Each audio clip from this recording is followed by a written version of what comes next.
Purwanto, pria setengah baya warga Gunung Putri, rela menyumbangkan darah untuk yang ke-7 kalinya.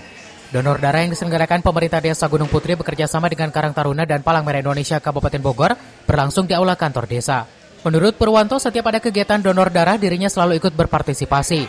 Ini sebagai bentuk kepedulian kepada sesama yang membutuhkan sekaligus berdasar pengalaman pribadi saat keluarganya pernah sulit mendapatkan darah di rumah sakit dan harus mengeluarkan biaya yang tidak sedikit. Dari pengalaman itulah Purwanto tergerak untuk terus menyumbangkan darahnya. Hari ini adalah kegiatan rangkaian dari peringatan hari ulang tahun Republik Indonesia ke-80 yang kebetulan juga ini adalah program unggulan dari Karang Taruna Desa Gunung Putri sehingga dimasukkan ke dalam rangkaian peringatan HUT RI yang ke-80 ini. Tujuannya untuk membantu dari PMI Kabupaten Bogor akan ketersediaan darah di kabupaten. Ini sudah berlangsung cukup lama di bawah koordinasi Karang Taruna Desa Gunung Putri.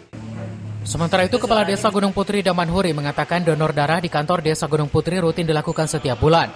Kegiatan ini merupakan wujud kepedulian pemerintah desa untuk membantu warga yang membutuhkan darah, sekaligus membantu PMI Kabupaten Bogor dalam menyediakan stok darah. Darah kalau nggak salah 7 kali nih Pak. Ya biar ini aja Pak, sirkulasi darah Pak, dan mungkin darahnya bisa membantu orang yang membutuhkan. Ya, karena kita juga pernah ngalamin Pak ya, karena keluarga itu mungkin pas dirawat membutuhkan darah Pak ya, dan itu nyarinya agak susah Pak.